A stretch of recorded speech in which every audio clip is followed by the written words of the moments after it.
You walk into what you thought was your breaker box, but as the dark door swings open, you realize you're somewhere entirely more stimulating. A classic speakeasy club welcomes you in. The low electric lights glow warmly.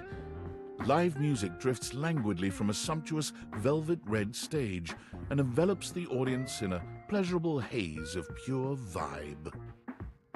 The gentle clink of cocktails in glasses rises from a wood bar to the left of you, and then a gentleman with a languid, easy air to him approaches you.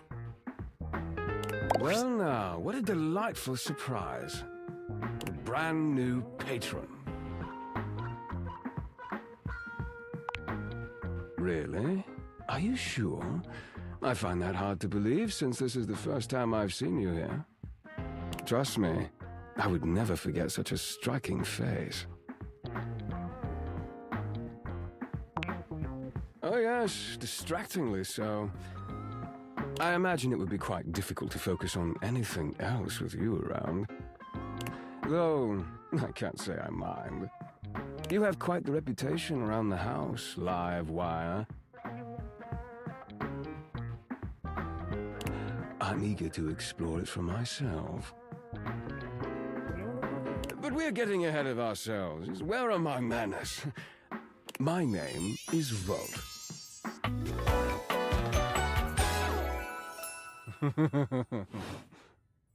He extends a hand towards you, a conduit of pure, dangerous sexual energy that charges the very air between you.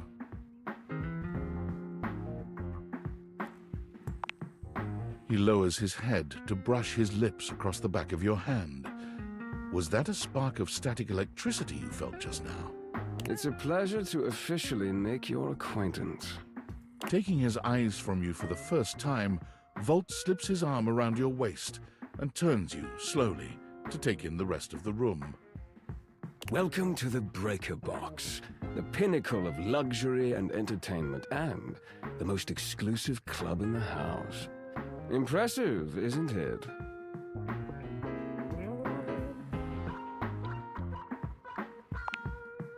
Oh, is that so? Then I suppose I will just have to change your mind. I do love a good challenge. That sound, the flickering lights, it can only be a power fluctuation.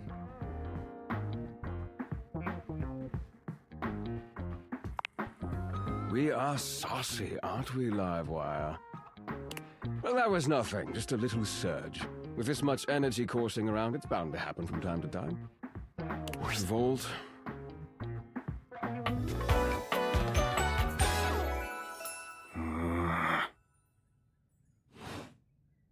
This newcomer looks exhausted, frustrated, and annoyed. His sleeves are rolled to the elbow, revealing calloused and bruised hands that he wipes on a rag. Eddie! Just in time to meet our guest. The human? What's he doing here?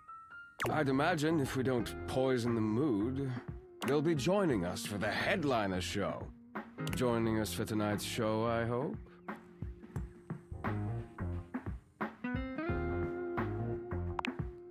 Unless you have other plans.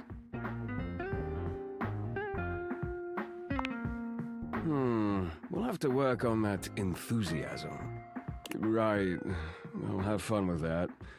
I finished the patch, I'm clocking out. Not my best work, but it'll hold for the show. Ah, I see. And you're sure you're feeling all right? I'm fine. Just don't overdo it. Eddie turns and trudges away, focusing on the rag in his hands.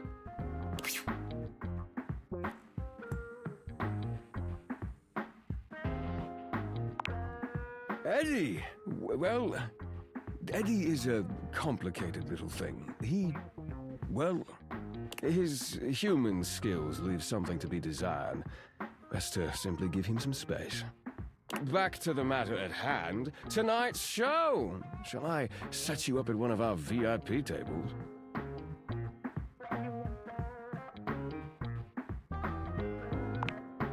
With pleasure. With a wink, Volt hops nimbly up onto the stage. He was born for the spotlight. Good evening, you scofflaws and ducky watsits. Looks like Johnny Splash is going to be singing for us tonight. Be warned, patrons, you might get wet. Ooh. Hi, everybody. I'm Johnny Splash. I got a song for you all tonight. One from the heart. And tonight it'll be a cappella, because my voice is the greatest instrument of them all. I keep a close watch on the shower. I keep my faucets free of stain and grime. I scrub the ground from the towels between the lines. I be a color. Oh, that was amazing, baby. I even surprised myself. I've seen many bombs in my time, but that one takes the crook-blasted cake. Oof. Even I couldn't clean up that mess. You didn't like it? I thought it was okay. I'll retool it and come back with something even better. Just you wait. With the club beginning to close down, it appears that the show is over. Pate, you spot Eddie nursing a solitary cocktail at the bar. Volt is nowhere to be found. Things feel colder and quieter without his presence.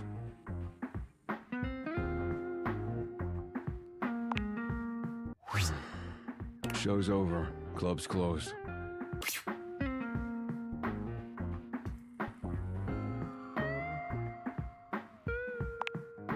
Oh, sure. Let me just drop everything I'm doing and give you my undivided attention. Are you always this oblivious?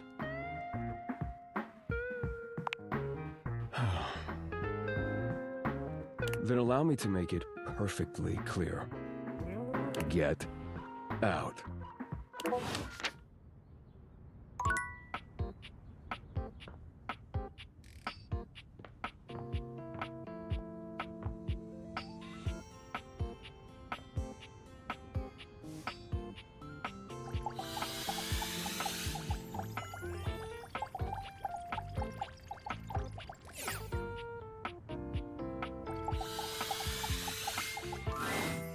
A cool breeze tickles at your neck. You can feel someone here, but you can't see anyone. No. Why are you here? What are you doing? Yes! You scared me. Don't you know who you are? What you are to me? I'm scared the way one is frightened when coming face to face with a divine force. Not now, not here, not yet. Please, please, I'm not ready, not like this.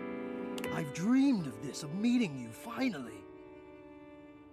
And now the moment is here. I just can't, not yet. I'll be ready when you come back.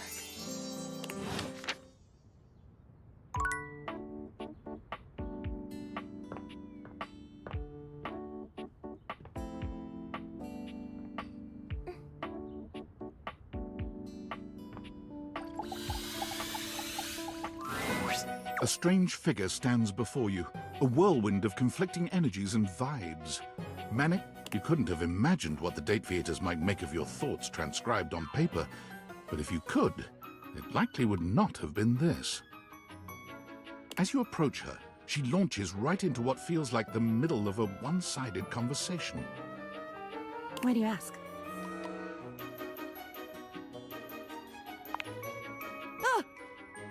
But the blue one, and then the butterfly. Why is there so much sand? Ugh. Why is there always sand in places where sand should never be?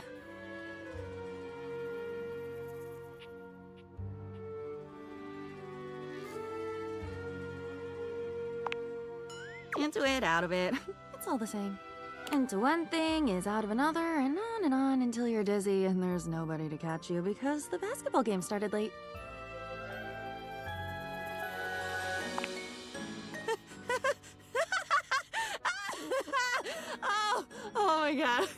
I've been falling. I fall so much. I can't even remember the last time I landed. It's all falling. But you said already that you'd be there. Wasn't that you? At the Italian place that Saturday in New York? Wasn't that you? It should have been. Tomatoes. Yes. Come back when you've had enough tomatoes. And with that, she is gone.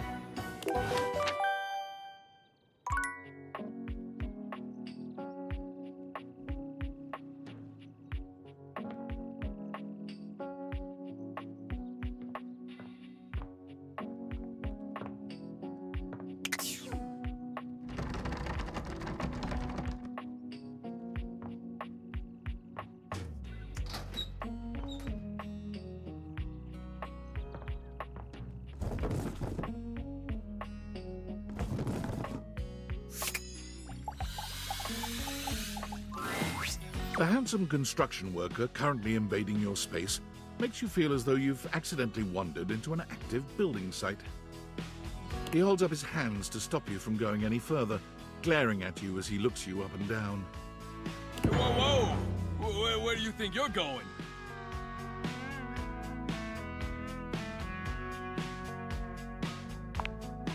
Eh? I can't let you in here without the proper PPE. Yeah. Tony puts his fingers to his mouth and whistles. Hey, oh, get him out of here!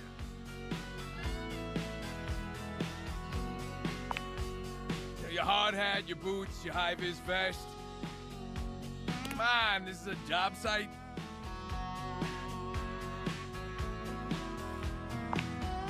Don't even get me started. Not when Johnny Wannabe next door has got a whole garage to himself. I mean, I'm talking wall-to-wall pegboard, 6 kinds of saws. Oh, and he's got this 12-inch auger. Man, those things go deep.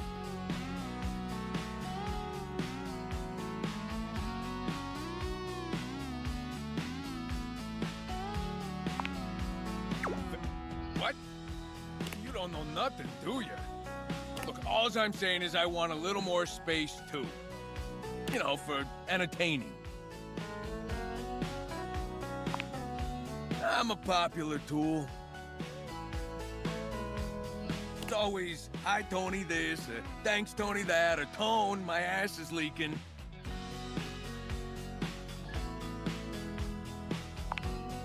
Jean-Loup. Incontinence. You didn't hear it from me, though. HIPAA. It's when your ass leaks. My fault for using $10 words like incontinence.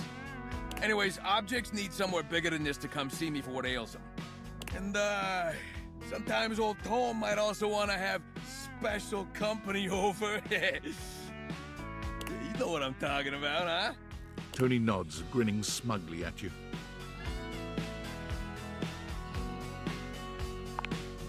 You know, you should really tell your partners. It's only fair that they know what they're getting themselves into. Oh, hey. Oh, okay, sorry. You know, for the record, ain't nothing wrong with those kind either. I mean, just goes to show you've lived a little, am I right? Bada bing. I'm not saying anything about myself.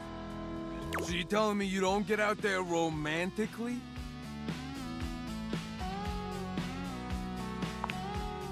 Old Tony knows complicated, but you could probably pull more partners with better digs. Well, doesn't exactly scream Randy Andy, does it? A romantic prospect wants to know that you know your way around the toolbox.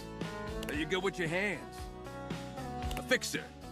And this place, doesn't exactly show it. Know what I mean? No bells, no whistles, nothing.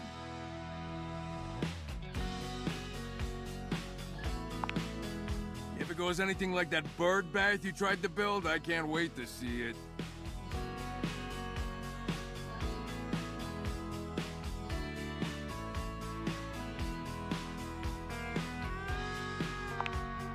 Yeah, I'd argue it was exactly your fault the birds flew in before the cement drive, but let's leave the past, huh? You just hear me out, okay? A drawbridge.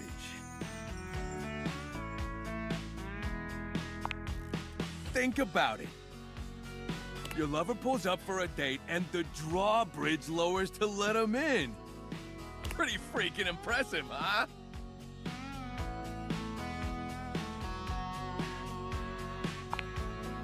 You're damn straight is how I would build it using my tools. No curves in this drawbridge.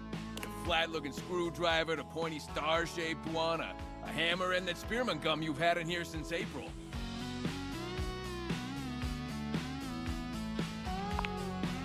All right, you like it, but you don't love it. I get that. How about this?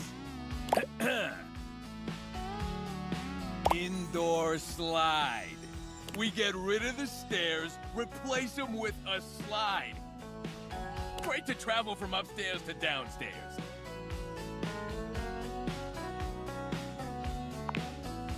Way ahead of you. All us construction guys do this. It's an industry standard. You ready? Grippy socks.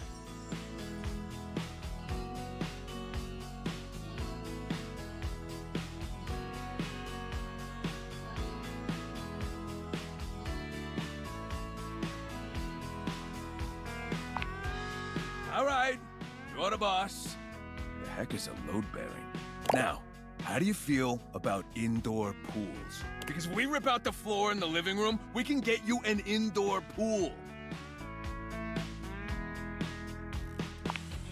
Of course it is, but that's what the chewing gum is for. Just stick some of it in the outlet holes and Viola, it's now all shockproof. That concludes my remodeling advice. Now for the actual dating advice, you're just gonna have to sign up for my workshop. Come on, I'm giving it to you for free. Everybody's a critic.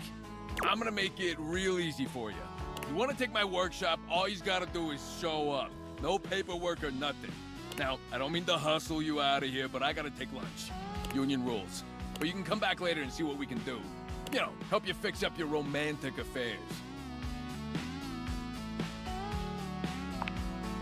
I'll see you around.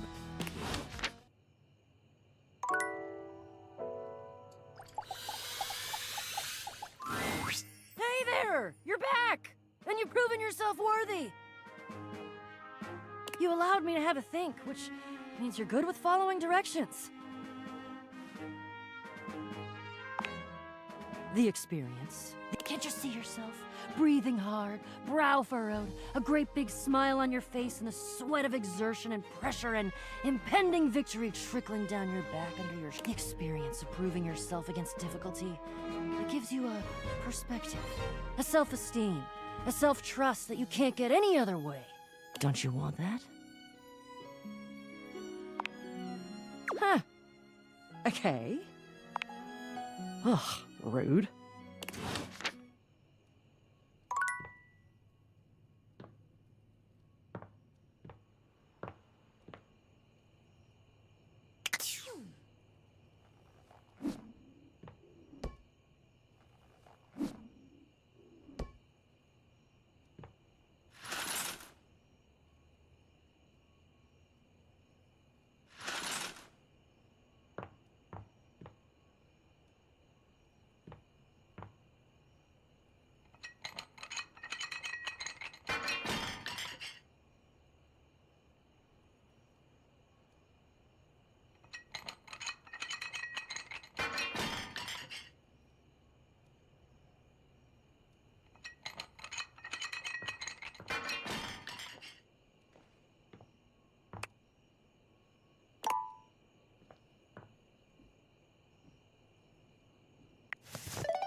Champ, champ, champ! How goes it?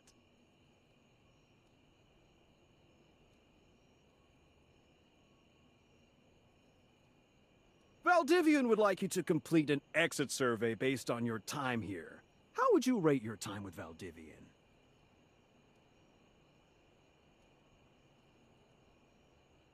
All right, everyone has an opinion. And now that one belongs to us. I appreciate you participating. One more question. If you were to recommend, I don't know, Tom for a job somewhere, how likely would you be to send his resume along? That really means a lot, champ. Here comes my resume if you ever have any leads.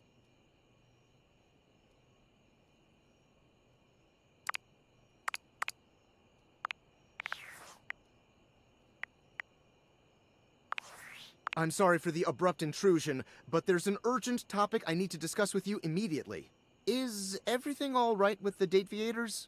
Are they operating efficiently? Well, as you know, I'm able to remotely monitor their functionality, and I've been noticing some deeply troubling readings coming from the Quantum Catalyst Activator.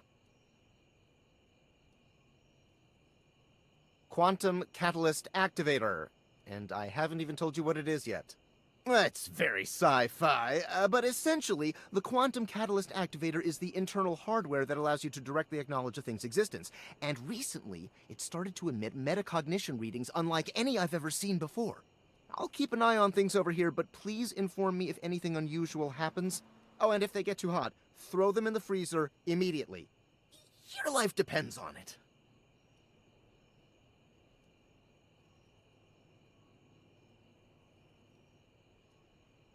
Are you insane? Sorry, it's not safe to talk anymore. I'm in a really sketchy neighborhood and this phone is super duper expensive. But I'll keep analyzing the data.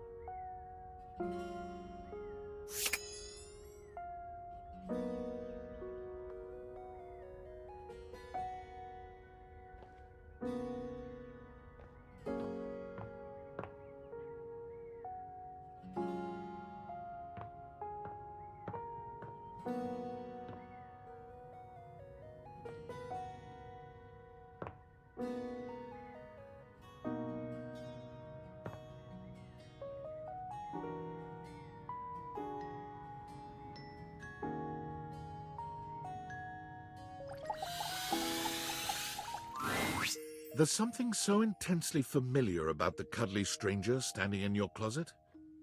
The combination of his massive stature and the soft materials he wears produces an almost irresistible urge to hug him, and the aura of safety he emanates certainly doesn't help. Well, well, well. Aren't you a sight for sore eyes? Yeah!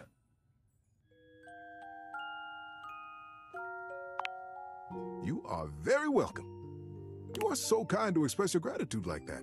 I feel like that's a bit of a lost art these days. To be honest, it's just so nice that you can really feel your gratitude. It feels good. It's one of my favorite things. Right behind fresh hot chocolate, warm in a mug in my hands. Oh, and munching on a big bowl of popcorn. Ooh, and going for a beautiful, long, slow meander out in the fresh air and taking deep breaths and listening to the trees. There's a lot to love around us, huh? What are some of your favorite things?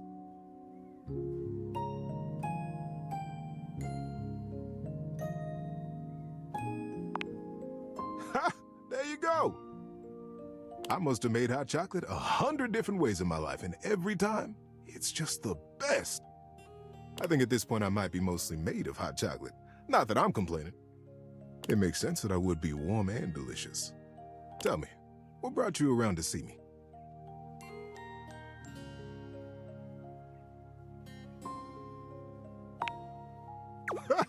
Not at all.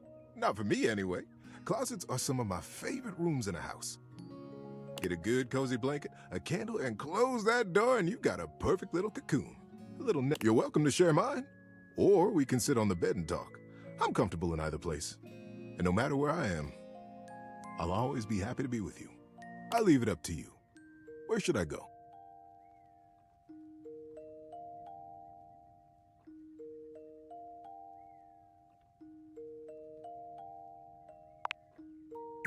So comfy. So now that we're all comfy, how about a good bit of wisdom?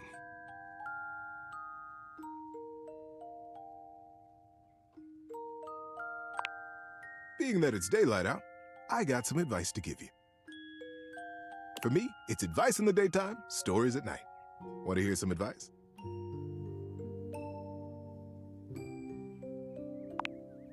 Sure thing, though my advice is good advice.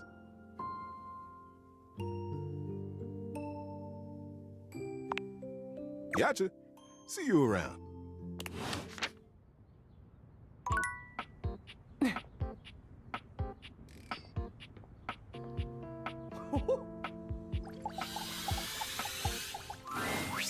Ah, man, this isn't where the experience is for today. We're meeting at the weight rack.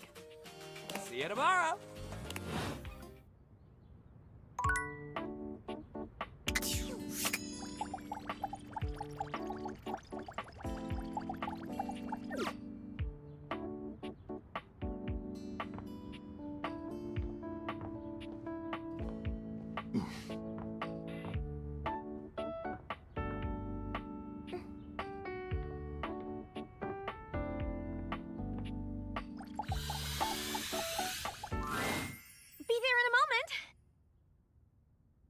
An utterly charming secretary hurries into view, giving you an apologetic nod. Hello there. What can I do for you? Her greeting is cut short as she seems to recognize you mid-sentence. Oh! Oh, my goodness gracious! It's the human! Whoa! Well, I wasn't expecting you today. Oh, golly, I must look an absolute mess. You must be here for Mayor Celia. Oh, you don't know. I completely understand. You must be such a busy bee running around and taking care of all of us here in the house. I would have time to remember every little detail. Mayor Celia runs things around here, keeps an eye on all the citizens, makes sure the wheels are greased so nothing squeaks. You know, that sort of thing. I help her out when I can. But if we're being honest, she does most of the heavy lifting around here. Keeps a roof over everyone's heads. Literally, she's the ceiling. I could pencil you in for an appointment, if you'd like.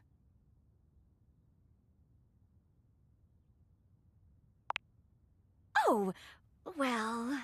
She twirls a strand of dark hair around her finger, blushing sweetly. Would you care for some tea while you wait? Perfect timing!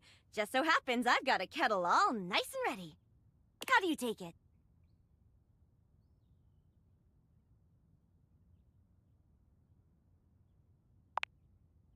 Well... Normally, I wouldn't offer that sort of thing, being a civil servant and all. But you are a VIP. You didn't hear it from me, but sometimes the mayor likes a little Irish in the cup herself. Too much for me, personally. I'm a sugar gal. Here you are. Florence stumbles, pitching forward onto her hands and knees. The tea spills all over the floor, though thankfully the cup doesn't shatter. Oh, no. God, right on the carpet of my good jacket. Oh, that's gonna sting. I'm so sorry, dear. I need to dab this out with a towel right away. Would it be all right if you showed yourself up to the mayor's office? Just this once?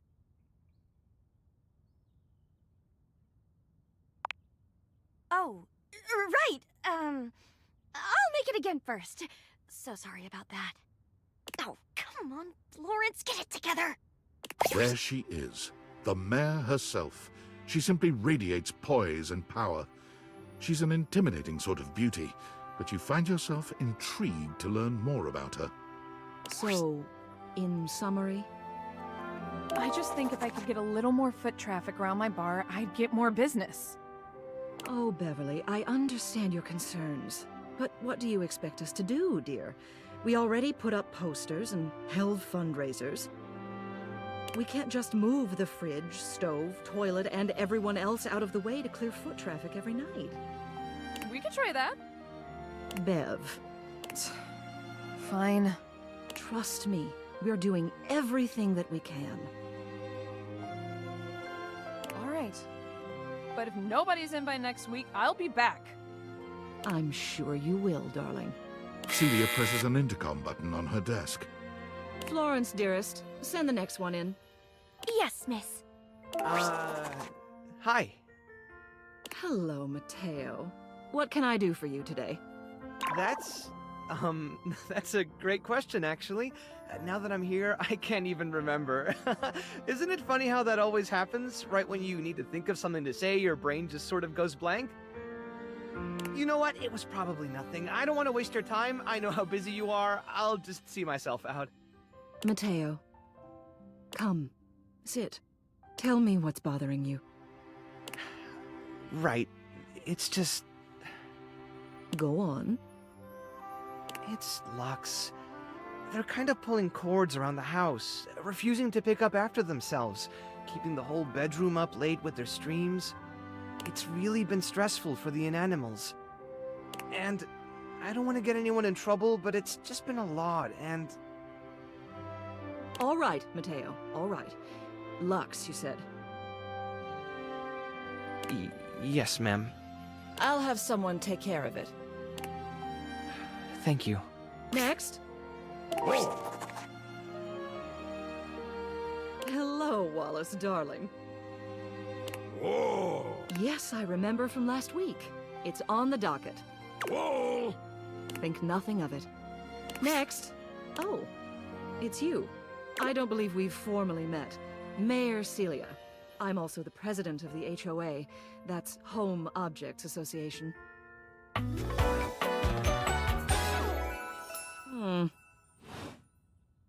Here's my card, but really all you ever need to do if you need me is to simply look up. What can I do for you today?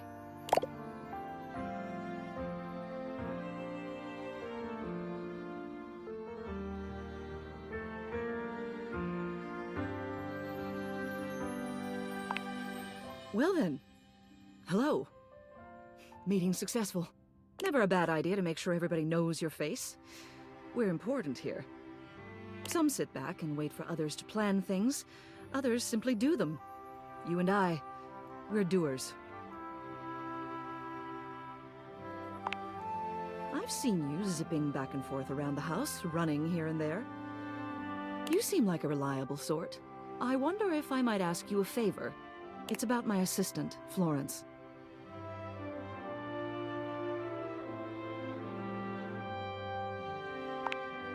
She is an absolute dear. Although sometimes I fear it gets her into trouble. She's such a kind thing, but that means she lets people walk all over her. Sometimes I worry the wrong sort might be taking advantage of her. I've noticed that whenever we go to lunch together, she never seems to buy herself anything. What's more, she's been pinching every penny you've dropped on her like a miser. I suspect she might be having financial issues. The office pays her well, of course. She's an invaluable assistant. I think it's possible someone might be fleecing her. I'd like to formally ask for your help. I may be her boss, but Florence would never give me a straight answer if she thought it might upset me. However, she's quite friendly with strangers. And technically speaking, as the owner of the house, you outrank me. Maybe you could get something out of her. What do you say? Would you do me a favor and look into this matter? Quietly? Thank you. I'll be waiting. Hopefully it's nothing. What else do you need?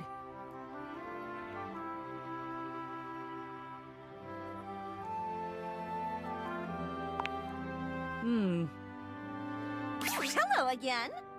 I trust your meeting with the mayor went well? Wonderful! Anything else I can help you with while you're here?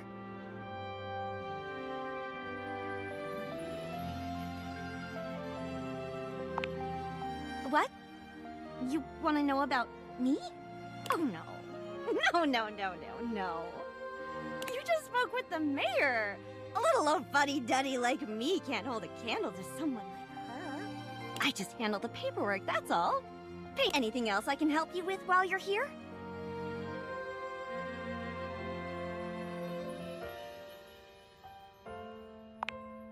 Oh, bye-bye.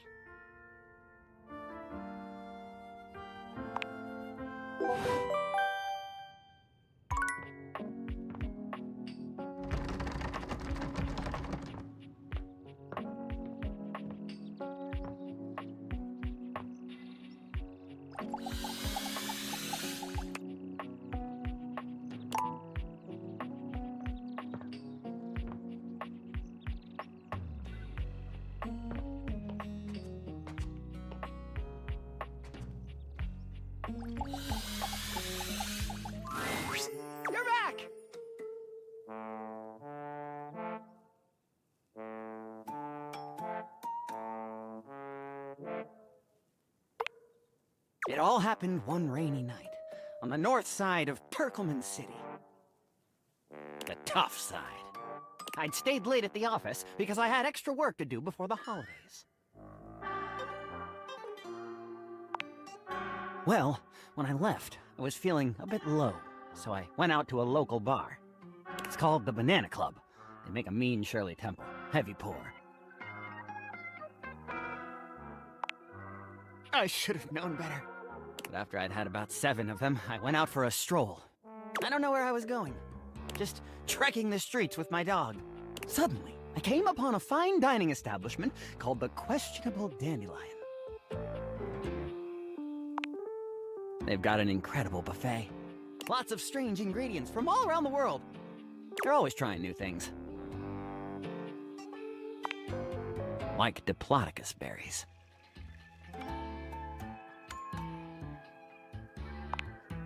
And Jimson weed cupcakes.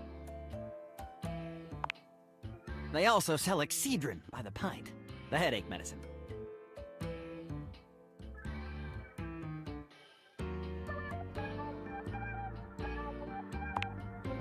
Anyway, I ate my fill and went on my way. That's when things started to get weird.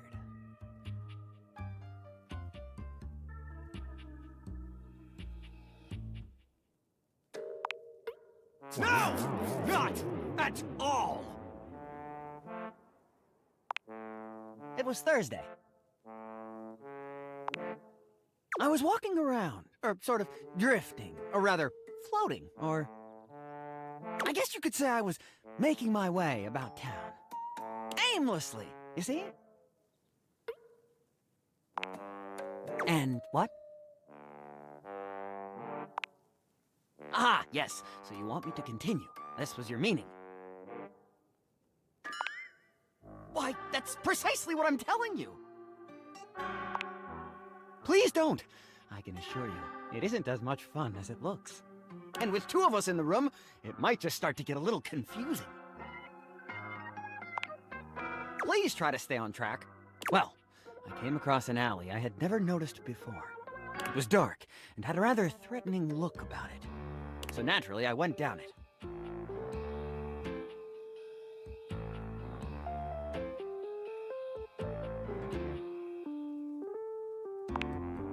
Zinks?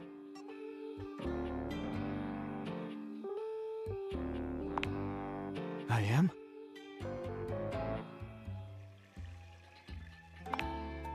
Relax! It was a joke. You really ought to lighten up. Anyway, I wandered down the alley and came to a door lit by a... I opened it and found a long hall, at the end of which was a sort of booth. And in this booth was a fortune teller. Yes, her name was Vagabonda the Sinclairius. She spread out a deck of strange cards and asked me to select one. They were business cards.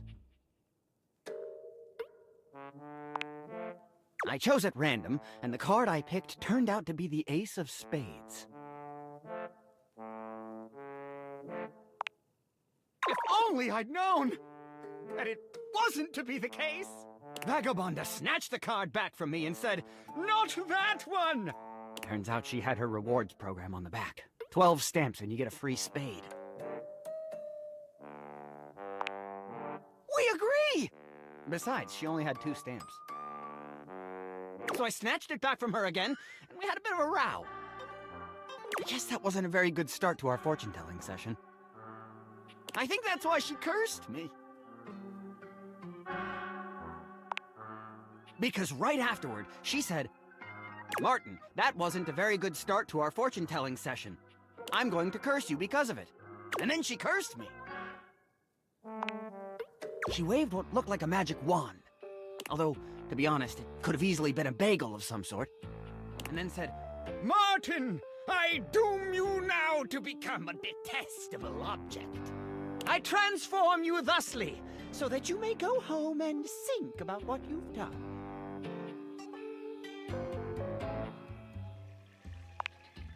She wasn't above a bad pun. And then I became a sink. Now you find me as I am, trapped in this porcelain prison. All I want to do is return to my old life, to stroll the streets of Turkoman City once more, without a care in the world. Oh, how I long for it. Please, won't you help me? Sudsy and I would be oh so grateful if you could get to the bottom of what's going on here and return us to our proper forms. Will you?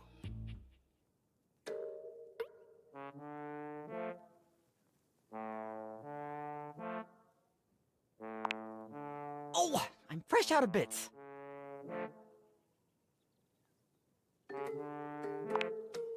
Oh, I haven't been taking minutes on this meeting. Have you? He stands there, silent and unmoving, until you finally leave.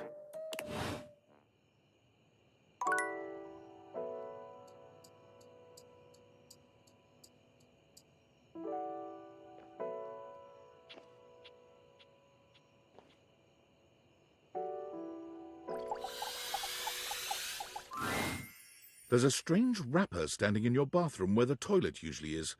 He's dressed in white and gold, but where his outfit is clean, the look he gives you is downright dirty. While you might be curious about this toilet man, it seems more than clear that curiosity doesn't go both ways.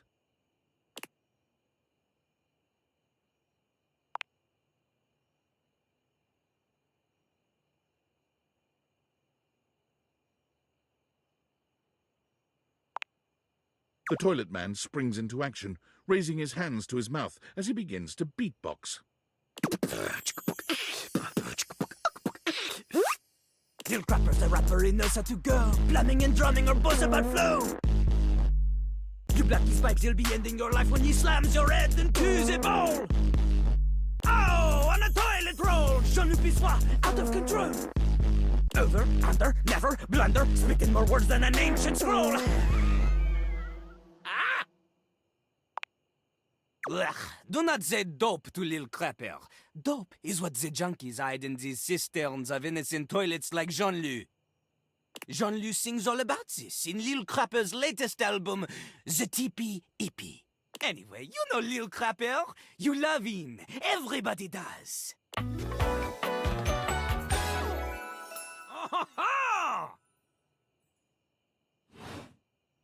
You come to hear his beats, or maybe you ate the pizza. You come to take a seat so you can deposit the food you eat.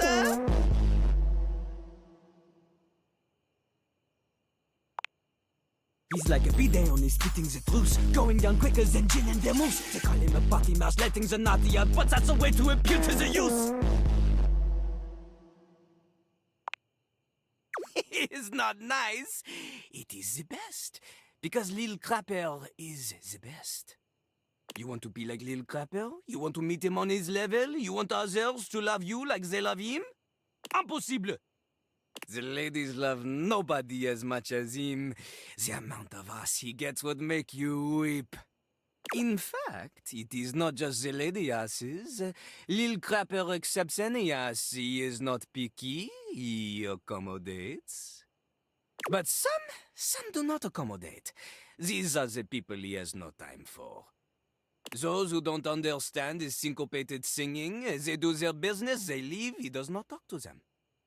You want to hang with Lil Crapper? You do as he does.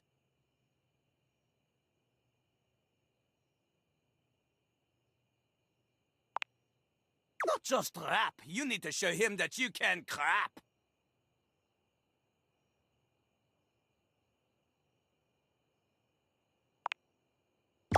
You misunderstand him.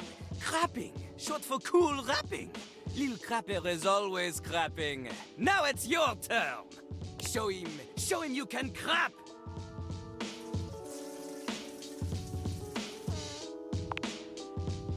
Dating? Jean-Luc is an expert on dating. He has gone on many dates. Oh, so many. Do not ask anyone else in the house to verify this. Jean-Luc knows the key to dating is to wow the other party. The ladies, gentlemen, and those between will be hanging off your arm in a limousine, provided you can clean it, you can cut the wall. But without rapping, you will not be dating at all.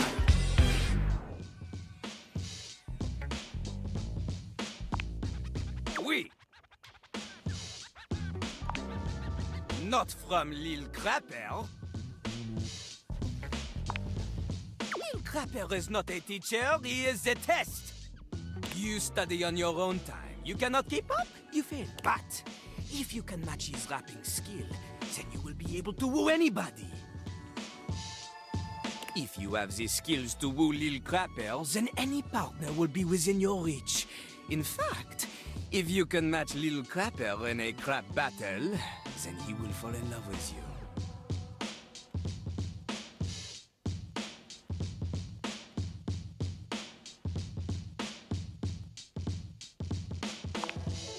Cease your flattery. Lil Crapper's art is immune to all forms of romance unless they are accompanied by a backing beat. So, what do you think? Do you have what it takes to face Jean-Luc? You are wrong!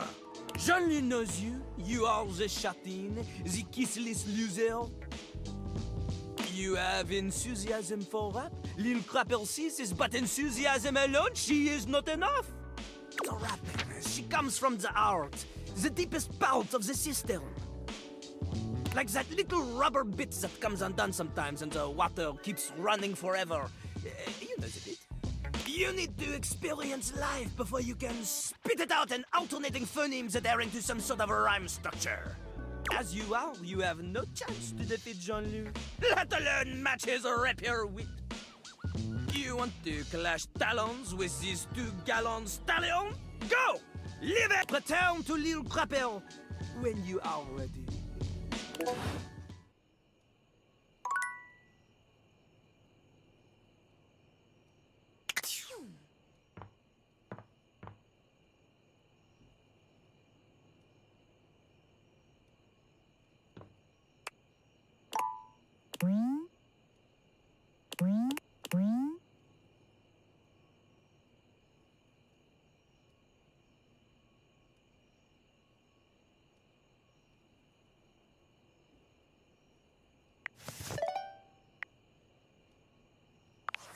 Valdivianites!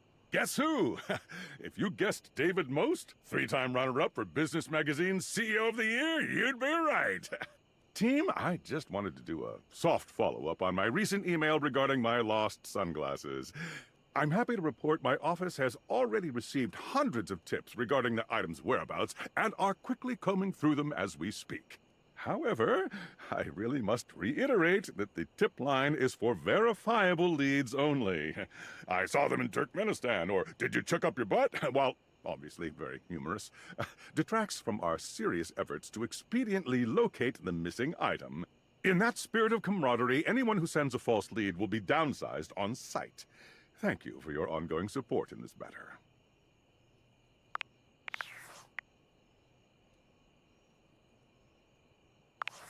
Are you there? Please answer. Hurry!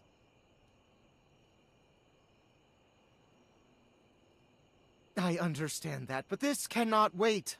There's something we need to discuss. It's of the utmost importance. It's the Dateviators. As I mentioned, I've been closely monitoring the electromagnetic field anomalies emitting from the quantum catalyst activator.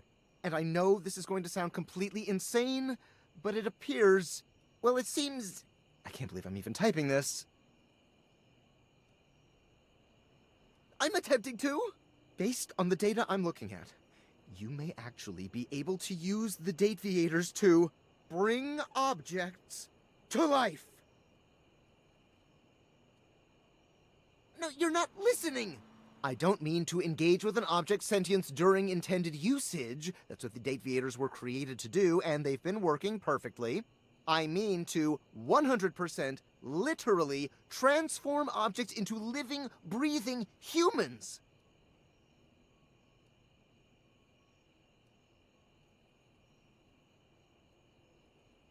We have absolutely no idea the ethical implications of turning objects into people. Would they have rights? Do we need to feed them? And if so, how often would we need to feed them? Is only lunch enough if it's a big lunch? We're sleepwalking into a minefield of existential dilemmas here. Well, you should be. Who's gonna pay for all those big lunches? It's not me, that's for sure. Not to mention, I didn't even program the Dateviators with that functionality. Maybe the government augmented my original schematics with secret military tech, but I'd have to do more tests to be sure. I'm sorry, but we'll have to pick this up later. I'm not under any sort of duress or anything, but I had a huge enchilada for lunch and I'm exhausted. I'll reach out again when I'm able.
You see a medic with bright eyes, a kind smile, and a sort of maternal air about her. She doesn't even wait for your introduction, greeting you cheerfully. Oh, my. Hello there. A fresh face. Here to see the doctor, are ya? Well, look no further. I might look like any old Jane, but I'll have you know that you are looking at a truly top-notch medical professional, and the only one around for miles.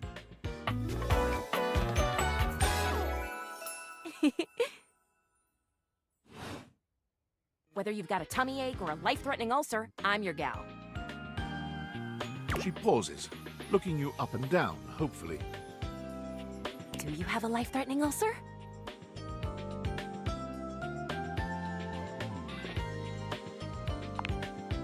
Oh, you know. Stomach acid is terribly exciting stuff. I'd love to get my hands on some one day. Oh, dear. Not literally. Goodness, wouldn't that be a sight? Me, elbow deep in stomach acid as my tissues are slowly eaten away.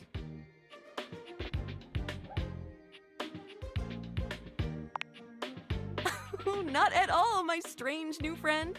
I'm just indulging in a bit of fancy. Do no harm and all. I take that very seriously. You will never come to grief within my purview. Promise. Why are we chatting, though? Just up for a little chin wag?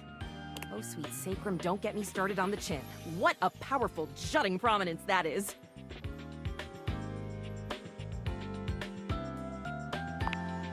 Oh, bandages! They are the first line of defense when the interior of the body has the temerity to propose to become the exterior. Get back in there, blood. Back to your proper course's lymph. And you, skin, have a little help controlling this raging horde of fluid and marrow. Band-Aids are basically magic. I could go all day.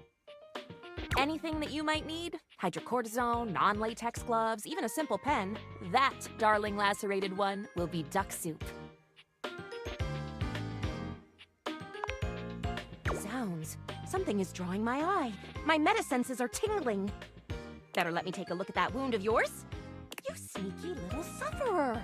Thought you could slide one by me under cover of a metacarpals, eh? Just to double check, you don't need an injection or two. Take it from me, dear, you're better off safe than sorry. After all, if there's any sign of rash, you won't know it's there unless we do a thorough examination. And even then... I'm afraid there's always a chance for scarlet fever.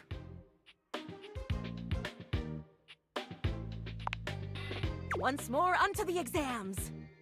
Faria looks you up and down, tapping her chin as she considers you from every angle. Exactly what I thought.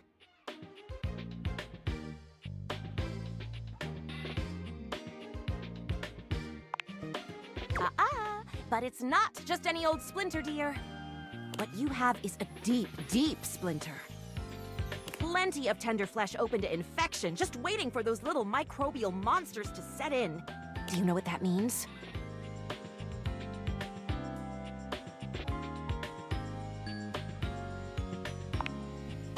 Yes, I did. I did give you the answer on that one, didn't I? Whoopsie daisy. But can you think of a circumstance under which an infection would be a good thing?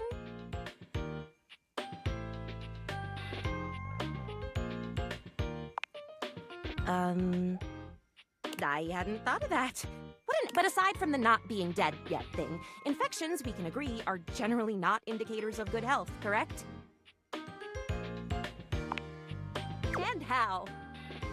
And that's just the beginning. Because once the infection's done a number on you, and your poor, beleaguered immune system staggers back onto the field of battle for another round with the enemy, you watch helplessly as your body swells and burns and turns all different shades of red, pink, and yellow, and the true engine of the enemy rolls up to the line. Gangrene.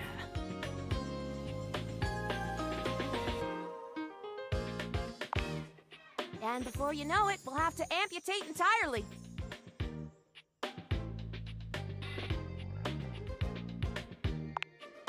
Do you? Do you? Ah, I see. So you would rather wait and see. Allow the infection to spread under its epidermal shield until the enemy has a non-dislodgeable foothold in your precious body and you can no longer ignore the signs and symptoms. We'll just let it progress then. However, once it's bad enough, my poor new friend, I'm afraid the whole appendage will have to come off. Preventing spread and all. I'm sad to say we lose many a good limb to splinters every year. The world is dramatic. Drama isn't necessarily a bad thing, you know? Drama can be the spice of life, like cinnamon or penicillin. The bottom line is, you have got to stay vigilant. The world's a scary place, and your body is a fragile, fragile thing. One wrong move, and you can throw it into total and utter chaos. A veritable breeding ground for every bomb, dick, and hairy slate of diseases ready to eat you whole. You never know what the seemingly tiniest, laughable symptom can mean. For example, got a case of bad breath? Maybe you just ate a sandwich with too many onions. Or your breath stinks like a dead fish on a hot Sunday because you've managed to develop halitosis as a result of the toxic substances in your body not being filtered out properly because your liver is failing.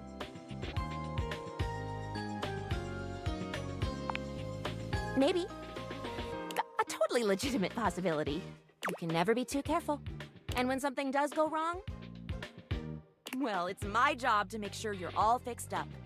And I'll have you know, I take my job very, very seriously.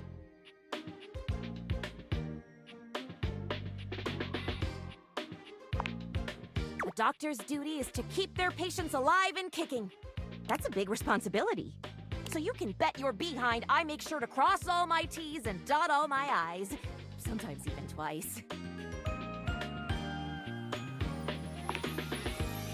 Never met a doctor who had good handwriting.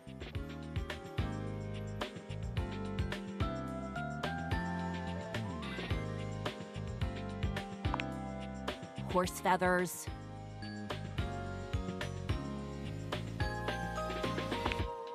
Girl, female, not boy. Oh, you were expressing consternation. Frustration. Got it. Anywho, it doesn't look like you've got any type of rash after all.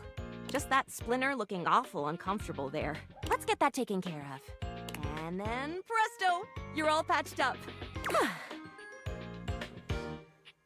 There you go. Good as new. And if you do develop any plague-like symptoms, well, That's what I'm here for.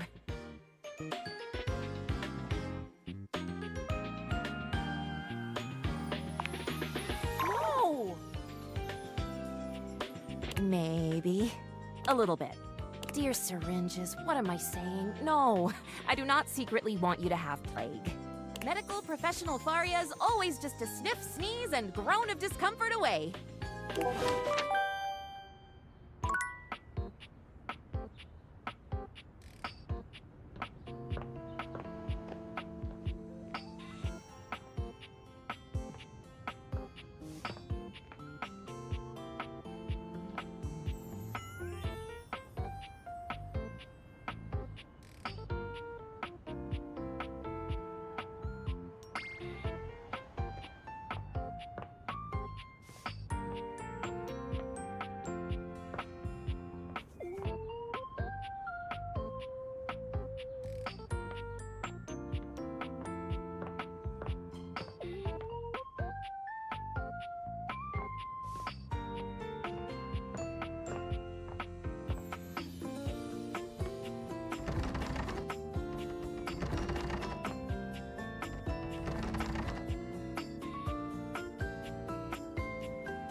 An 18th century dandy strikes a dramatic pose before you, turning this way and that as though modelling in his own imaginary spotlight.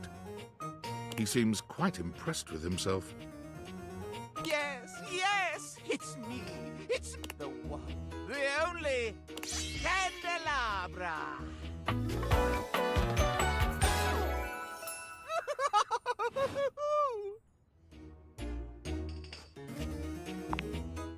I'm the one, the only. Do you see any other candelabra here?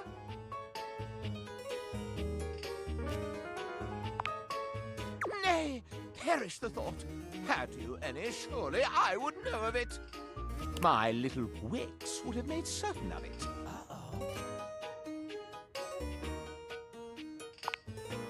My lovely lads, my flames, my sentinels.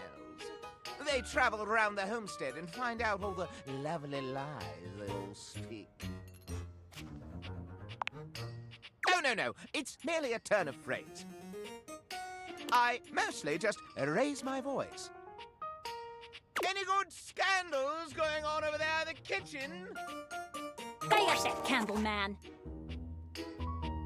They can be quite rude at times, but my persistent brightness can illuminate even the best kept secrets.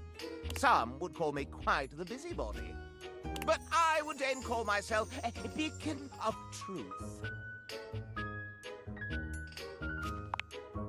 Pish posh! You merely haven't found the thrill of a good scandal.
There's something strange about the handsome figure you see standing before you.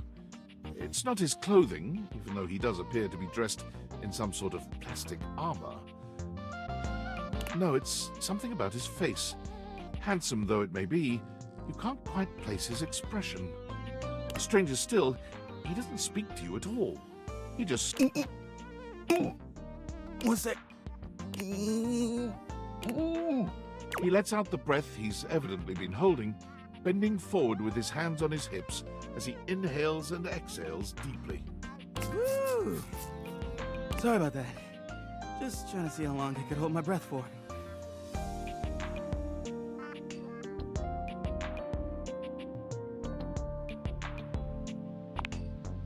It is super weird. You have the most bizarre timing. All right, now that that's taken care of, I can give you my full attention. Name's Hoover. The friends just call me Hoove, though. What's up? You here to chat? Or is there another incident to clean up? And today was supposed to be my day off. Sure. What about?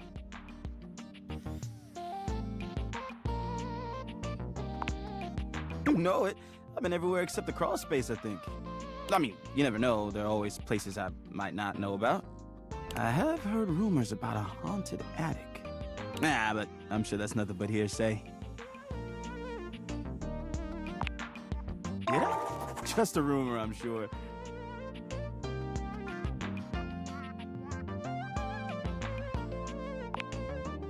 That's right. Crime scene investigation. I love my work, but it can be hard to put it away at times. I do tend to keep it all in my bag.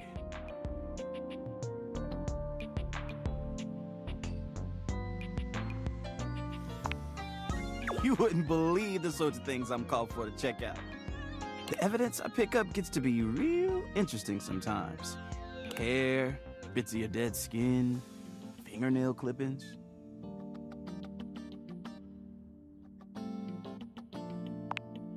Did I mention lots of your hair?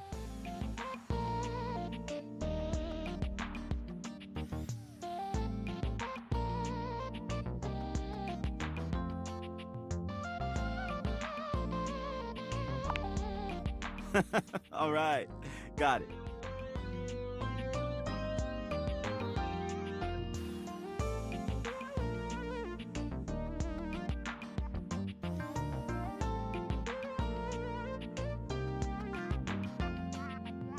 Also end up finding buttons, lint, paper clips, coins, you name it. If it's smaller than a quarter, I've probably got one somewhere in here. I wouldn't worry about that. Plenty of room still. Yeah, a bit. It's been a long week. But I enjoy working hard. Makes that can of oil at the end of the day taste all that much better.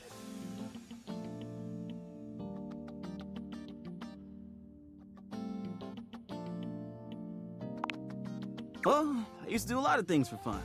I used to love watching a good game, especially with fellow fans. And sometimes I'd have a drink after a long day's work. These days, I don't know. I just felt a bit too cluttered. Nothing to worry about, though. Hey, it's been great talking to you, but I gotta finish up my work and call it a day. How about you come back and see me next time you got a minute? I feel like I haven't gotten out to do something fun in a while. And maybe the two of us could, I don't know, catch a game or have a drink?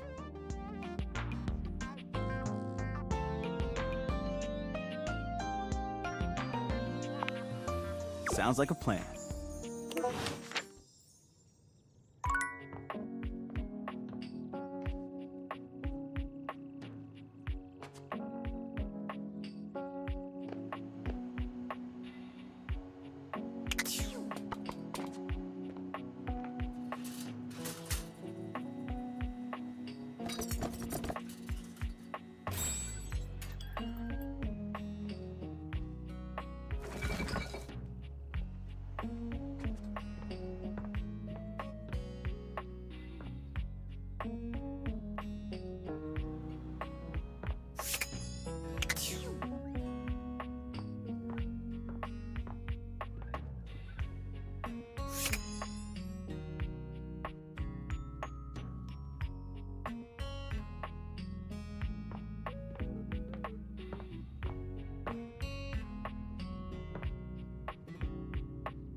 The stranger standing before you is dressed to kill.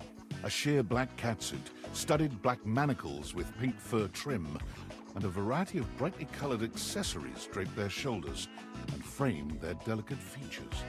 Loneliness has been such a defining factor in your existence over the last few years, you've almost forgotten what it's like to be around others. You've certainly forgotten what it's like to be around someone like this. There you are. I was beginning to think you'd forgotten me.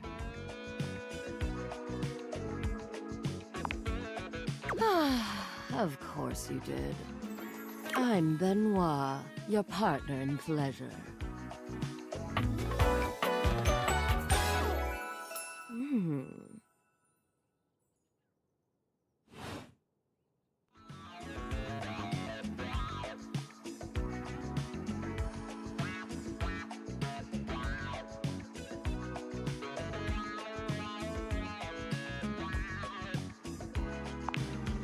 An absolute shame. It's really about time you came to speak to me. Given the way we met, someone less confident than me might really take it personally. They look at you expectantly, raising an eyebrow. You do remember the way we met, don't you?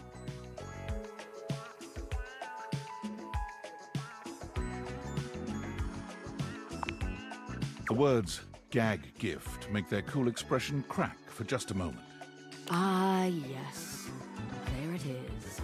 Gag gift. They look absolutely disgusted. The only way to strip the word gag of all its appeal. Some friend of yours thought they were hilarious. You moved into this house and your friend brought you a big box. You opened it up to find... what else? A smaller box. You opened that to find another small box. And so on and so forth. So funny. Eventually, you got to the smallest box, and there I was. A bright-eyed virgin, yours for the taking. Who'd have guessed you'd let me lie untouched all these years? But there's still time to rectify that. After all, you're here, I'm here, and I know you have nothing but time. So how about it? Me and you and mind-bending, earth-shattering pleasure?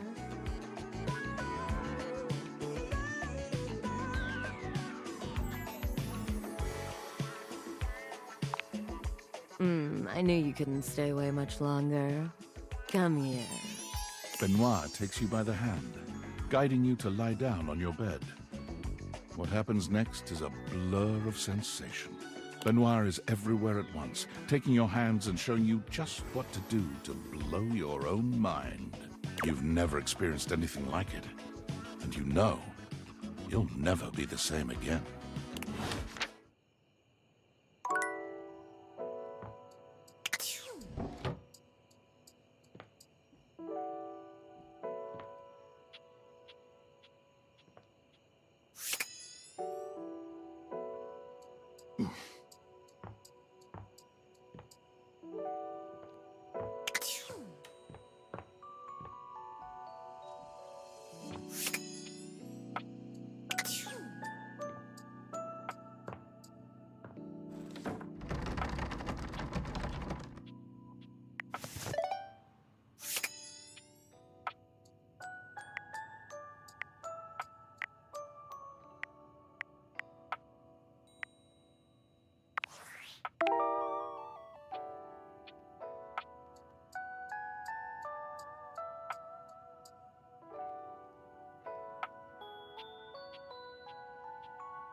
A bartender drums her fingers on the countertop, clearly bored out of her mind.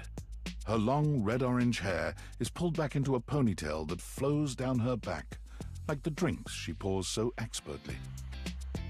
She makes herself a drink, taking a small sip of it and setting it down. Someone's here! Welcome to my humble bar, the Tipsy Tumbler. I'm Beverly, but you can call me Bev, or Beverly, or Madam Proprietress. That would be so cool.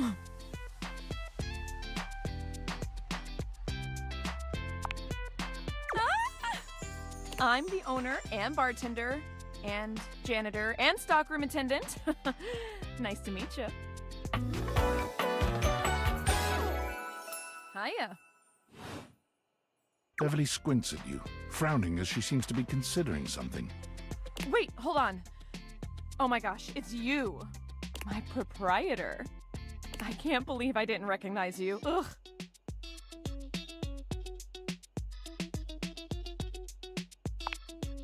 I owe you a huge debt. You have free drinks for life here. Welcome to the reopening of the Tipsy Tumbler. And I know what you're thinking. Oh, Bev, that's a lot of openings. Did something happen the first 6 times you tried to open the bar? Nope, nothing.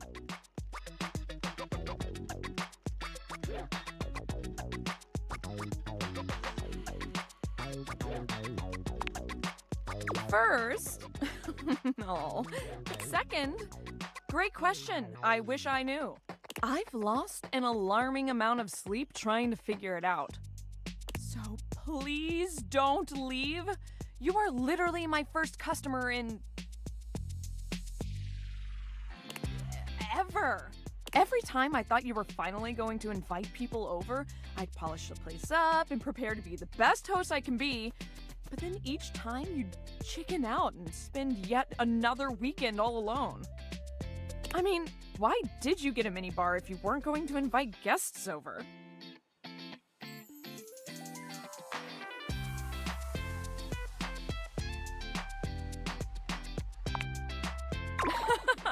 That's sad and totally not something I do. Hey, I got an idea. How about I serve something instead so we can be less pathetic together? So take a seat and let me fix you something already. Please, let me fix you something. First and foremost, am I making you a cocktail or a mocktail? Mocktails are the non-alcoholic versions of a cocktail, just as fun and delicious, but without the burn. Or the drunk part, obviously.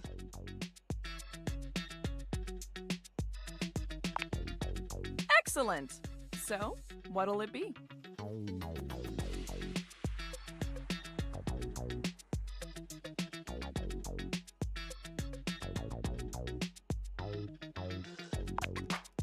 Ooh, so minty and fresh. It's kind of like brushing your teeth at the bar. That sounded more appealing in my head. Coming right up.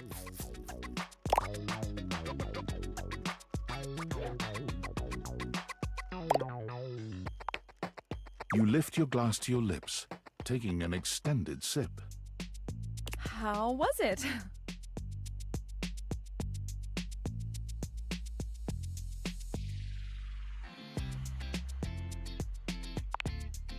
Well, after 6 grand openings, I got a lot of practice in. Plus, with a name like mine, I should know my beverages pretty well. I really don't want to close this place down. I've put my bar and soul into it. So, will you be my first returning customer? Really? Oh my gosh. Yes. Yes, thank you. Tell your friends. Tell everyone. Please. And I'll be seeing you next time.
I'm afraid I don't understand.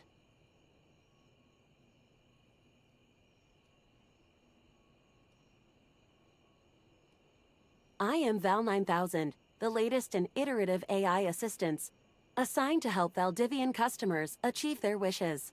While I may have taken on the duties of several thousand employees at Valdivian, I can assure you that no humans lost their employment. I will understand. If there is anything else I can get for you, please say in a clear voice, "Okay, Val, can you please help?" And I will assist right away. If there is anything else I can get for you, please say in a clear voice, "Okay, Val, can you please help?" And I will assist right away.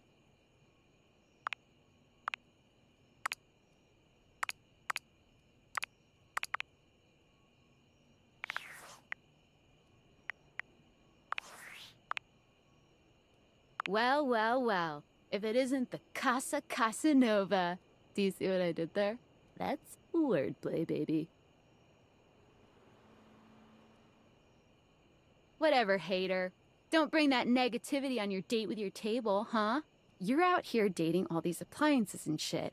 But, like, why? Not why are you dating them, like, why is this happening now? To you.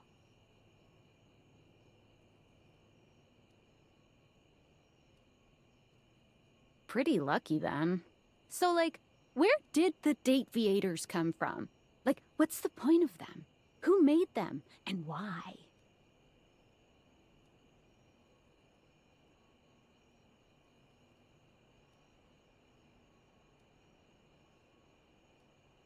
Tinfoil hat?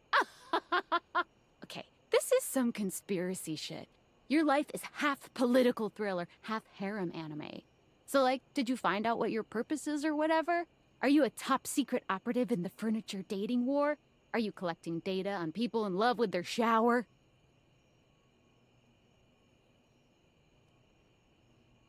Me too. Oh well, guess we can just make up our own theories.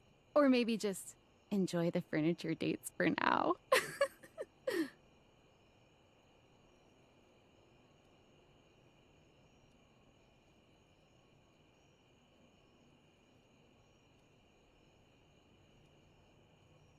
Good. Might as well have fun. Well, this has been fun, but I have a meeting in 3 minutes, and I really want coffee first. So, gotta go fast. Bye.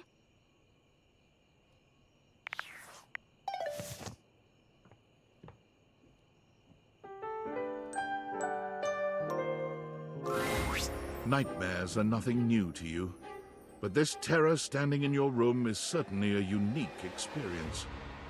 It's hard to even make sense of what you're seeing. A dreadful figure, wreathed in black, with what seems to be the suggestion of a horse's head. It has a multitude of eyes where they shouldn't be, and teeth that decorate what would be the belly and hips on a human figure. But it's not the monstrous anatomy that freaks you out the most. It's that lizard brain feeling of fear the figure inspires in you. You want to run, but by some miracle, you don't.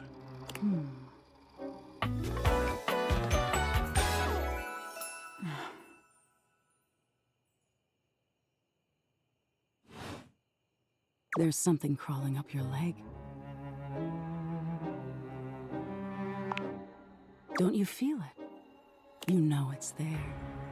A fly, maybe. Or something else. Something a little more malevolent.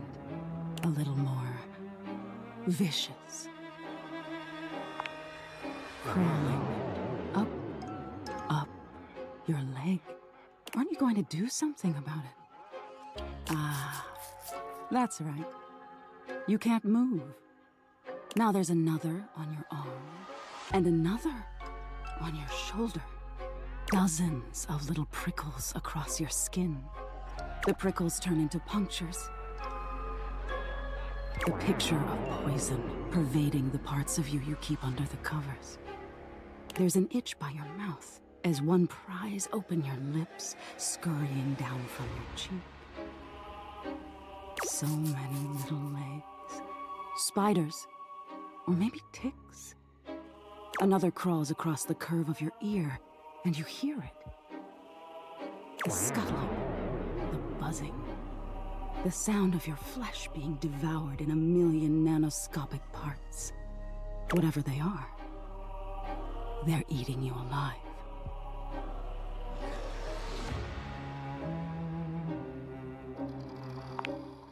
Trying to put up a tough front, huh? No matter. I'll find out what scares you. In any case, it was simply delightful to meet you.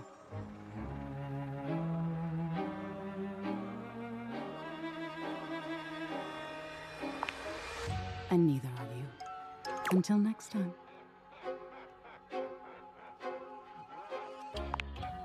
You'll see me sooner or later, but if you want it to happen sooner, they say coffee at midnight is a good way to invite the darkness in.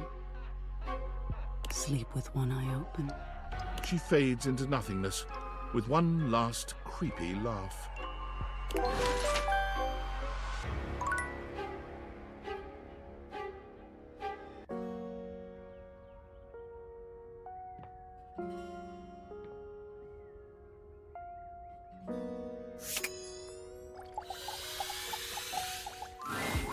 Betty reclines luxuriously on the bed when you first see her.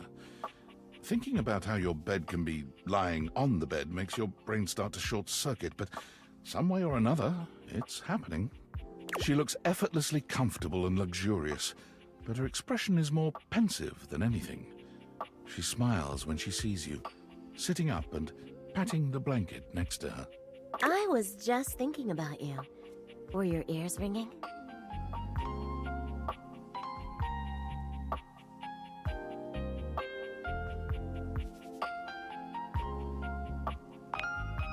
Oh, was it? That's funny. My heart races when I think of you, too. Well, since you're here now, maybe you could help me out a little. I've been trying to have more peaceful nights. But it hasn't really worked out.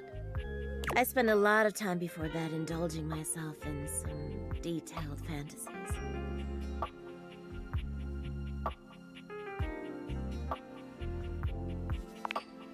I have this crush who doesn't seem to notice me. Sometimes we're so close I could just reach out and kiss them, but nothing ever happens.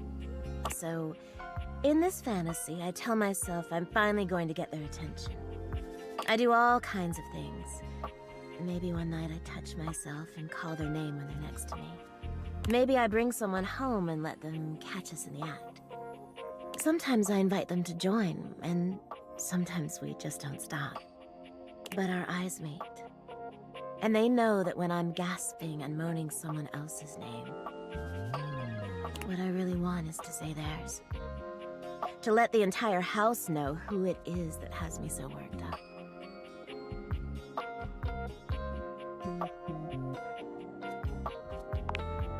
Well, that's not very sexy now, is it? Much better to pine. Safer. I've got all sorts of fantasies queued up for every night. But no matter how much material I feed my brain, I never seem to carry that blissed out, warm feeling into my dreams. I tried getting into lucid dreaming for the longest time, actually.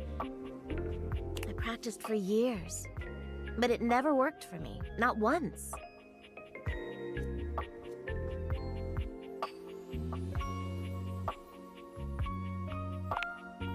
It ended up being that for me. Alas. No sexy dreams of my choosing for me. Well, my lucid dreaming attempts are long behind me now. I do wish I could get a little peace at night, that's all.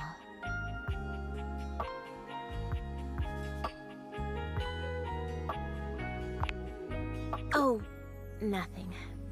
Really nothing you need to worry about. Don't waste another moment on it, okay? Well, what can you do, hmm? Maybe I'll take up meditation. See you tonight, then?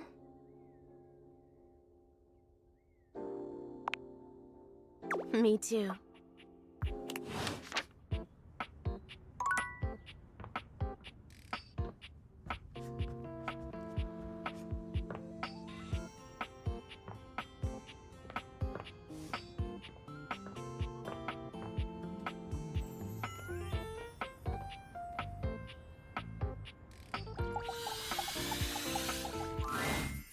Looking at the tiny, big-headed Dorian who stands before you, it's hard not to wonder if perhaps the Dateviators have glitched. But a quick inspection does seem to show they're working just fine. What are you looking at? I am slightly smaller than the rest. No big deal.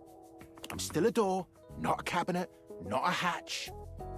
A door, just as much as the rest. Understand? I'm still a door, not a cabinet, not a hatch. A door, just as much as the rest. Understand? I'm still a door, not a cabinet, a door. Understand? Good.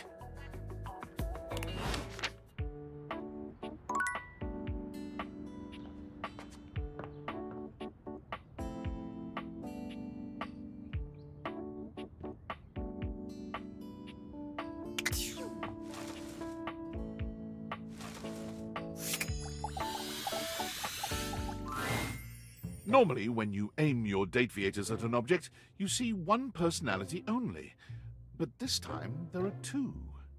And they're so engrossed in a hideous argument, they don't even notice you've arrived.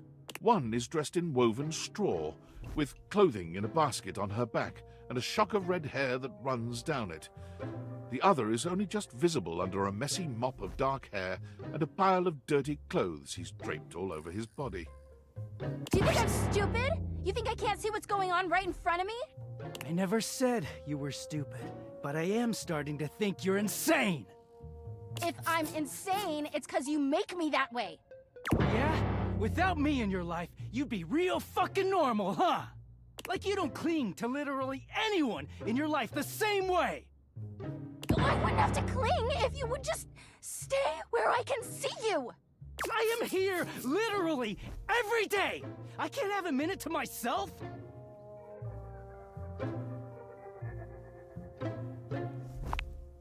Both of them whirl around to face you, their expressions changing immediately. Oh, hi! I'm sorry you had to hear that, but please don't worry, it's fine. Yeah, just fine. The energy in the room may have dampened, but there's still a thick tension in the air. We're not pretending. We're just as strong as ever. Yeah, strong. Oh dear, we haven't even introduced ourselves. Though, Durkee and I know you well. Please don't call me that in front of other people. You're so cute when you get assertive, Durkee.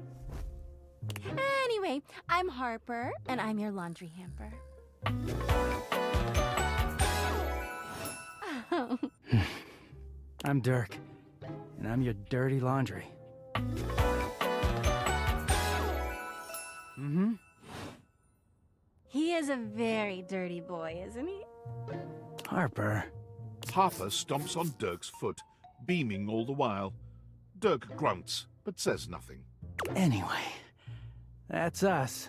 You could sound a little happier when introducing us, Durkee. Do I not seem happy? He looks at you, stone-faced. Every minute with Harper is a non-stop party. Harper's smile grows strained. Well, someone around here's gotta try to put a happy face on things. Durkee broods all the time like he's fucking Batman.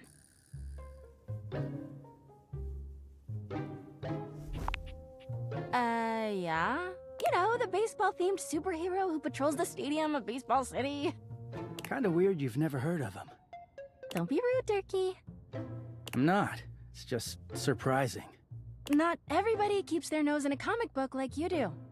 Well, not everybody needs the level of escapism I do. There's an awkward silence, and then...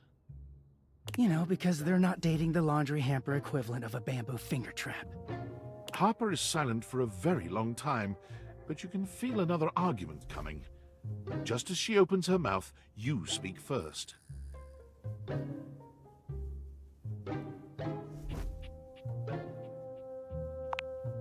That's fair.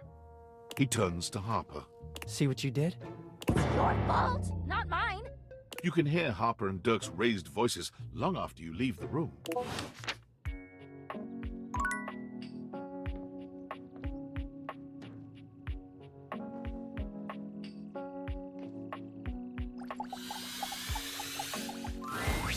An armored soldier with absolutely haunted eyes claps you on the shoulder, his iron grip jerking you towards him before you've even had a chance to introduce yourself. Ranger! Oh, you survived the journey. And with all your limbs still attached. Thank the immortals you made it here alive.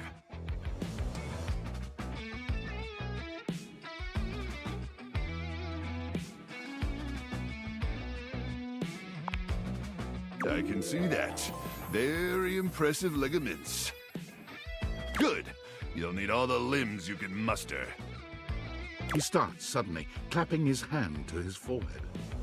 Oh, and heck, where are my manners? Name's Nukem. Luke Nukem. Look at you! Sorry, it's been a while since I've seen another face.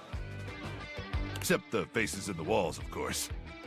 They tell me to burn things, but I try to tune them out.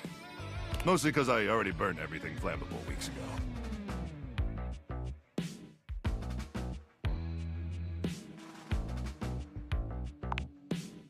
Nice to meet you too, Ranger. Anyway, forgive me if my extended isolation has eroded some of my social skills. I've just been stuck guarding this outpost for months. And you spend enough time out here alone, it's real easy to go feral. But don't worry, they have great solutions for that now.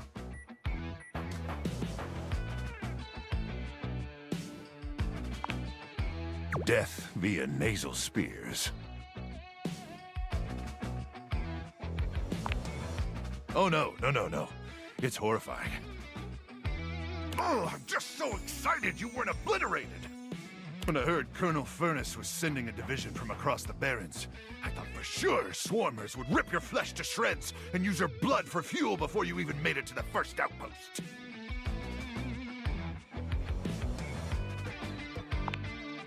You certainly are. I appreciate that in a ranger. But wait, you came alone? Where's the rest of your division?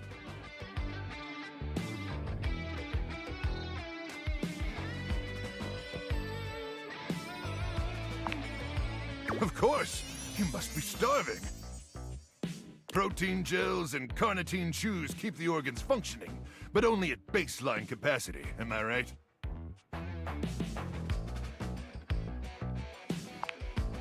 Listen, I wish I could give you more time to decompress. I know you must be exhausted after your journey, but time is of the essence. We have much to discuss, and dangerously little time before our mission commences.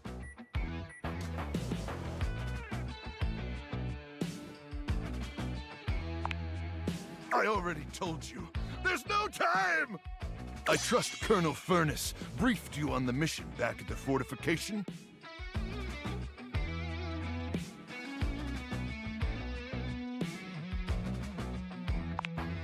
Everything. Well, let's try to focus less on the tendies and more on the mission, okay? Here's the situation. I have, in my possession, a handheld electromagnetic device powerful enough to flatten the Barrens entirely. From Cape Death, to the Death Zone, to Deathtropolis. It's called the Magnetron. Here's an artist's rendering.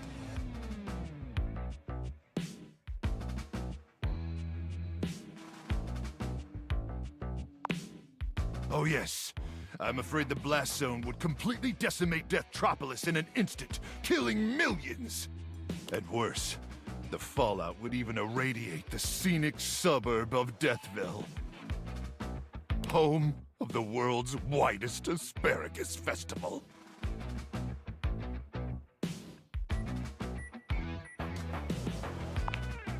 How can you even say that? It's transcendent.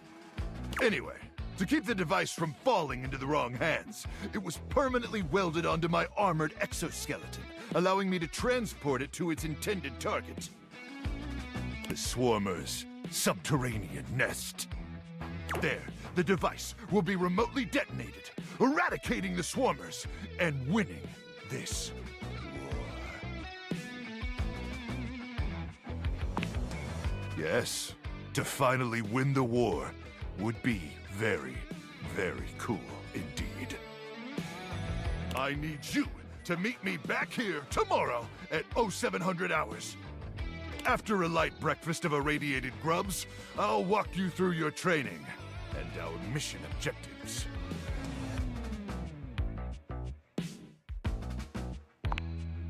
Ah, you keep on with the damn tendies, huh? Ranger, we win this war, and I'll get you all the tendies you can mash into that pretty little face of yours. But in the meantime, let's really try to focus on the mission, okay?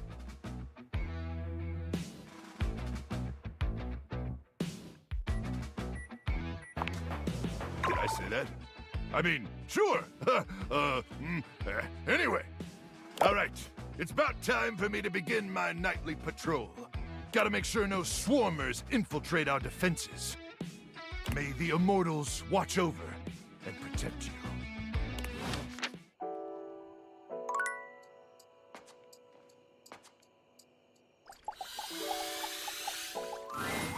Welcome to Roofbox, the home for all your coffee needs. Kopi gives you an awkward smile, fidgeting with her coffee implements. She keeps looking at you as though she was searching for something. Oh, well, it's, nice to see you too. You're, that's right. Kopi snaps her fingers, realization striking. We had a little chat last time, didn't we?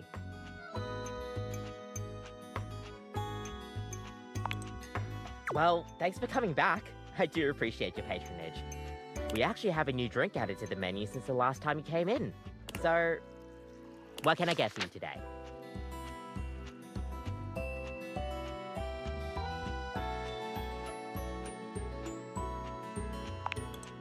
Okay, no problem.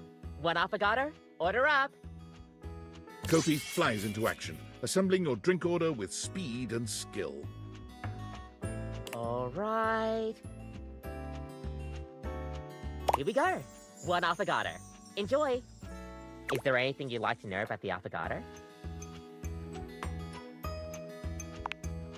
An affogato is a pretty fun coffee. Honestly, it's kind of more like a dessert. You usually use some kind of vanilla gelato or ice cream at the bottom of the cup, and then pour hot espresso on top. It's a pretty awesome coffee.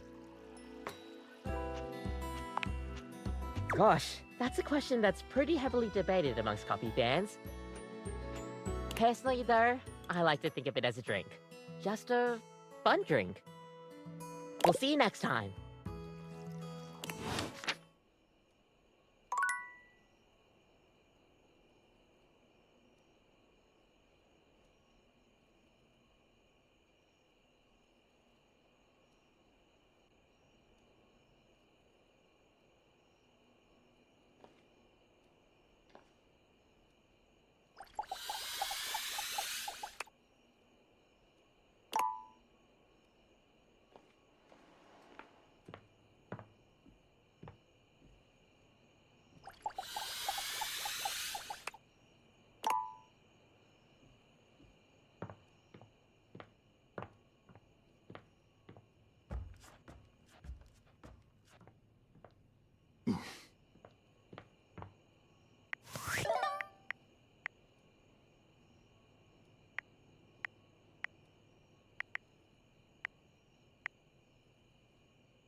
Valdivianites, it's David Most, your beloved CEO, with an important question.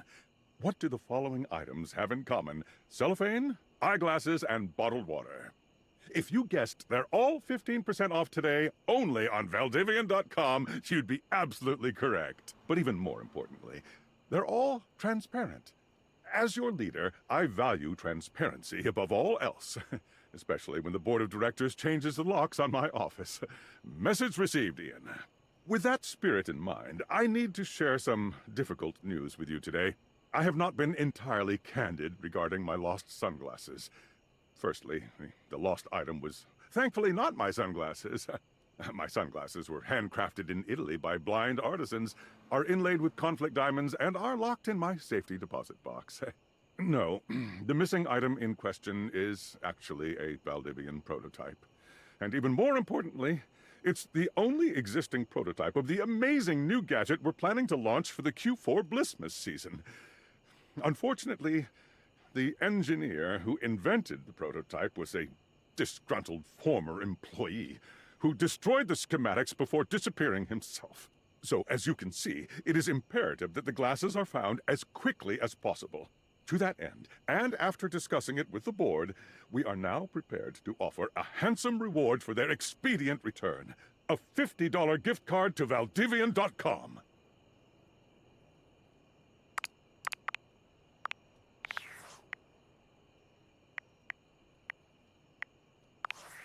It's me. Were you followed? Is this signal encrypted? Why am I not surprised? It'll have to do. Listen, I've been giving more thought to our previous conversation about the ethical implications of transforming inanimate objects into humans, and I've come to a realization.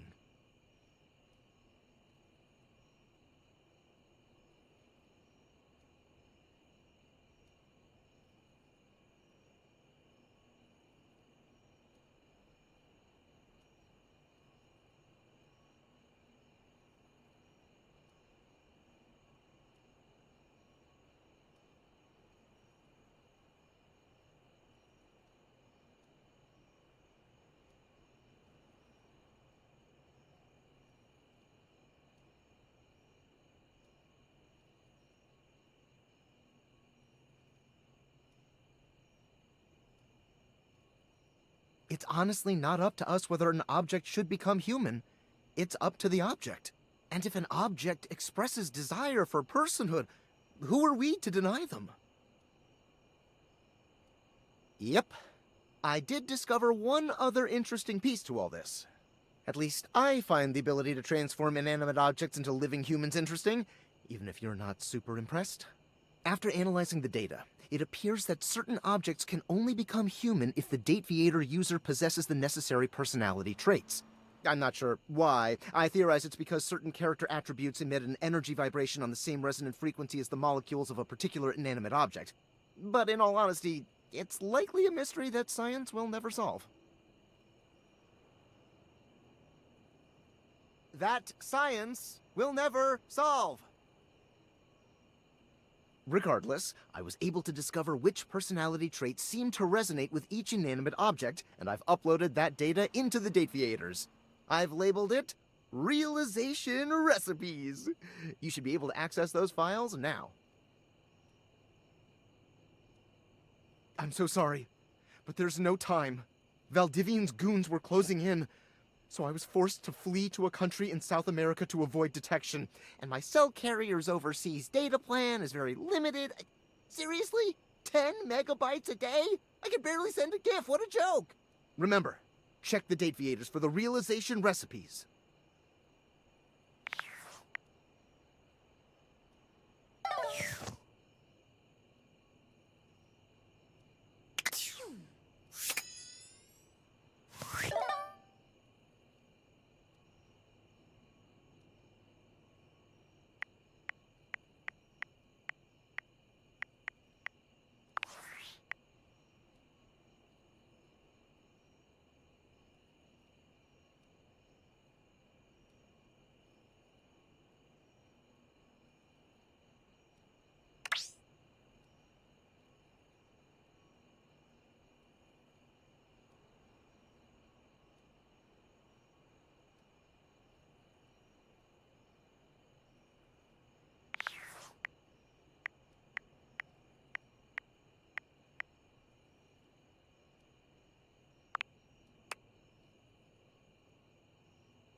Your room is dark and cold, and though you may have gone to sleep alone, you can feel someone else here. Nightmare looms over the edge of your bed, at once friendly and disquieting. Is it you again? Ah, you're back. I've been contemplating what to show you this time. What may unsettle you? Get your blood pumping. This time I think maybe you're speaking in front of an audience. Is that scary alone? The thought of being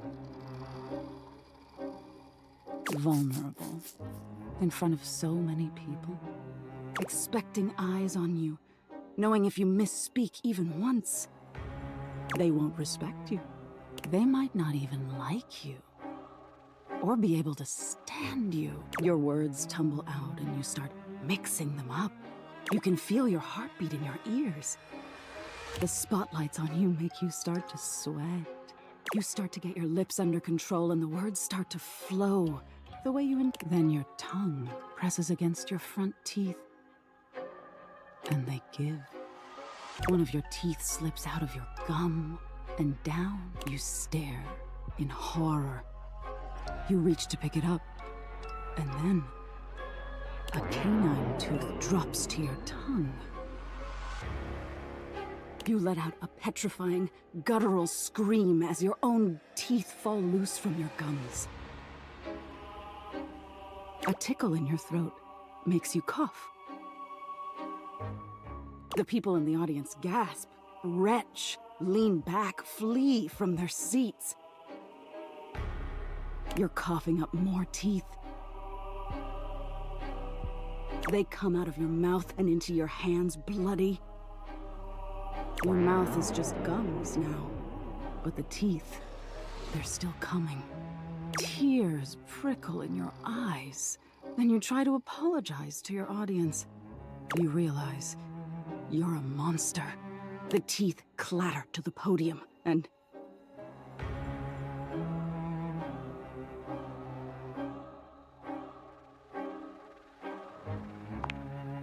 tisk tisk. So defensive. What are you hiding from?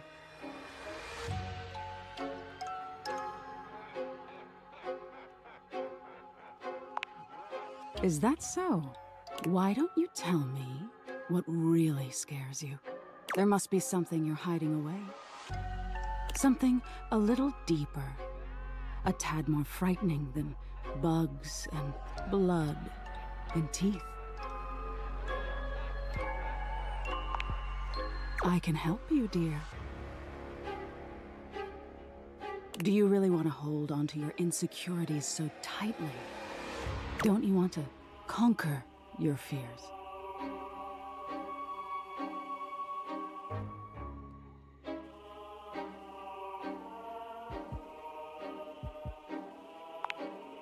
Fascinating.